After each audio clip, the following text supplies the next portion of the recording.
بہت زیادہ مقدس رشتہ ہے ماں اور باپ کا. اس لیے میں بار بار کہتا ہوں ان کی طرف سے ظلم زیادتی بھی ہونا اللہ کی خاطر برداشت کرو، کیونکہ ان کے جو احسانات ہیں نا، احسانات، اس کے بوجھ کے نیچے ہم دبے ہوئے ہیں. باپ کے سامنے آپ کو غصہ کرنے کی اجازت نہیں. اگر ہوتی تو سب سے پہلے ابراہیم علیہ السلام اپنے باپ پہ غصہ کرتے. ان کا رائٹ تھا، یہ ان کا حق بنتا تھا. کیوں اتنا ظلم کیا ابراہیم کے باپ نے؟ ایک پیغمبر جو قوم میں توحید کی دعوت دے رہا ہے کہ بت پرستی چھوڑ دو، انہی کے گھر میں بتوں کی فیکٹری لگی ہوئی ہے. کیا گزرتی ہوگی ابراہیم علیہ السلام کے دل پہ؟ کیسے آرے چلتے ہوں گے؟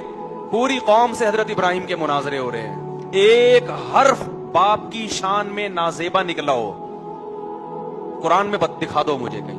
ابراہیم علیہ السلام تبلیغ کے دوران کبھی خود پہ غصہ آنے دے دیا انہوں نے، یا ایسی ورڈنگ استعمال کی ہو جس سے باپ کی شان میں ذرہ برابر بھی توہین کا عنصر نکلتا ہو؟ پورے قرآن میں جو بھی کانورزیشن ابراہیم علیہ السلام کی اپنے والد کے ساتھ ہے، اس میں ایسے بے ادبی کے لفظ بھی کہیں ہمیں نہیں ملتا. دیکھو، دو قسم کی اولادیں ہم نے دیکھی اپنی زندگی میں. ایک وہ ہیں جن کے ابا سیدھے سادے ہوتے ہیں، دیہاتی قسم کے گنوار. ابا نے بڑا احسان کیا، قرضے لے لے کے بچے کو پڑھایا اور بچہ بہت بڑا فنٹر بن گیا. ایسے ہوتا ہے نا. ایسے بچوں میں ہم نے دو قسم کے بچے دیکھے ہیں. پڑھ لکھ گئے، آداب سیکھ گئے، ابا بیچارہ ویسے ہی دیہاتی ہے. تو پڑھنے لکھنے کے بعد اس قسم کے بچوں کو اپنے ابا پسند بولو نا نہیں آ رہے تو کہتے ہیں پینڈو کے پینڈو ہی ہیں یہ. لیکن ایسے بھی ہم نے دیکھے جو شارٹ ہے مارکیٹ میں. باپ گنوار ہے، دیہاتی ہے، بچے نے پڑھا بھی اپنے خرچے پہ کما کما کے، ابا نے نہیں پڑھایا، بہت آگے نکل گیا، لیکن باپ کے سامنے کیا ہے؟ جھکا رہتا ہے. کیوں؟ اس کے ذہن میں یہ میں جتنا بھی پڑھ جاؤں میں باپ تو نہیں بن سکتا نا، اپنے ابا کا باپ تو نہیں بنوں گا. باپ تو اللہ نے اسی کو بنایا نا. مجھے اگر سڑک پہ پھینک آتا میں تو آج یہ نہیں بنتا. اس نے مجھے گھر میں رکھا، میری ماں کی کفالت کی، چاہے میں نے خود کما کے کھایا ہو، لیکن شیلٹر کس نے دیا تھا؟ مجھے اس باپ نے دیا تھا. اب وہ اپنے ابا سے پوچھتا ہے ابا آپ کو پانی کا فارمولا آتا ہے؟ ابا کہتے ہیں پتہ نہیں بیٹا یہ فارمولے کیا ہوتے ہیں. ابا جاہل پینڈو، میں نہیں مانتا ایسے ابا کو. سائنس ہے سب کچھ، ٹیکنالوجی ہے سب کچھ. ابا کیا کہہ رہے ہیں؟ یہ تو مولویوں نے فضول چیزیں بنائی ہوئی. ابا اف، ابا کے سامنے اف بھی نہ کرو. ابے جاہل کا جاہل ابا، اس کو تو نہ پانی کا فارمولا پتا، نہ اسٹمک کی اس کو وہ آتی ہے، اسپیلنگ آتی ہے. ٹھیک ہے، کچھ بھی پھینکتے رہتے ہیں نا.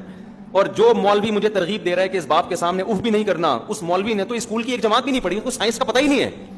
یہ عقل مندی کی بات ہوگی؟ یہ دلیل؟ وہ مولوی جو بالکل جاہل ہے لیکن اس کو یہ پتا ہے کہ بھائی باپ جو ہے نا وہ کیا ہوتا ہے.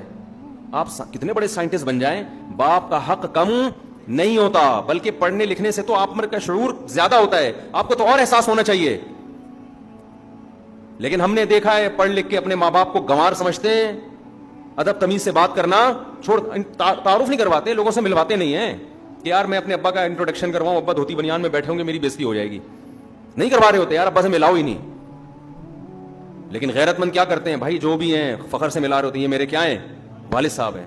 تو یاد رکھو، اس سے ہمیں پتا چلتا ہے کہ آپ کے پاس نالج جتنی بھی زیادہ آ جائے، آپ اپنے محسن کا نہ تو انکار کر سکتے ہیں اور نہ اس نالج کی بیس پر جو احسان کرنے والی ذات ہے اس کا حق آپ سے معاف ہو جاتا ہے. ان دونوں میں سے کچھ بھی